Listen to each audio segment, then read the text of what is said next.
on est quand même très loin Bienvenue de dans un cours de l'abstraction mathématiques de virtuelles. l'objet. Si on est ici qu'on pose un cube, non seulement on le construit, on peut tourner autour, mais on peut s'asseoir dessus. Donc ça fait que ça paraît beaucoup plus réel. Cantonnées jusqu'à présent à de simples QCM, les formations sur ordinateur se sont considérablement développées, grâce notamment à des logiciels tels qu'OpenSim. Monsieur Simao, présent ici sous forme d'avatar, est un professeur de collège marseillais qui expérimente le procédé. En général, on prévoit à peu près une séance par semaine, mais même des fois, ils reviennent beaucoup plus souvent que je ne suis présent. Donc ils s'entraînent entre eux, ils ont un terrain à leur disposition aussi où ils construisent leur maison, ce qu'ils veulent, en dehors du projet. Donc il y a des élèves qui passent, je dirais pas qu'ils passent leur vie dessus, mais qui passent beaucoup de temps. On essaie d'ailleurs de limiter ça avec une mise en place d'un système un peu de contrôle parental. Des élèves revenant faire des maths sur leur temps libre, voilà le rêve de bien des enseignants. Et cela grâce aux avatars, des personnages de jeux vidéo ludiques qui plaisent beaucoup aux élèves. C'est ce que nous explique Marie, qui en 2 ans est devenue l'une des meilleures de sa classe. Alors sur OpenSim, c'est plus ouvert qu'en classe vu qu'on peut tous s'aider.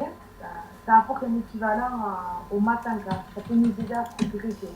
Un plaisir d'y aller. La formation virtuelle est aussi ouverte aux adultes.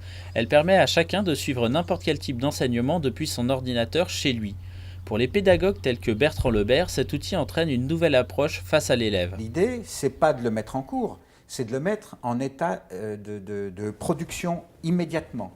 Donc, quelque part, on est là aussi dans de l'immersif. Hein. On plonge la personne avec des bouées. La bouée, c'est le formateur, c'est aussi toutes les ressources qu'on met à sa disposition.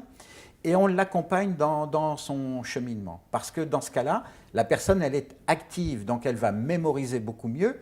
Et puis surtout, ça fait tomber les angoisses. La méthode est toutefois controversée. Des relations à distance, des mondes synthétiques, pour ces détracteurs, c'est un cauchemar de science-fiction qui prend vie. Les dérives, elles ont déjà eu lieu.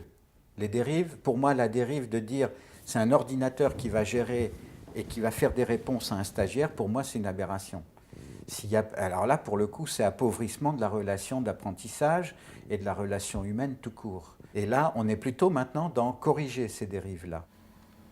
Déjà adoptée par les universités américaines de Harvard et de Stanford, la formation virtuelle a de bonnes chances de se généraliser. Toutefois, la France accuse un sérieux retard. Son territoire est loin d'être entièrement équipé de la DSL, un dernier obstacle avant que la formation virtuelle ne puisse prendre son envol.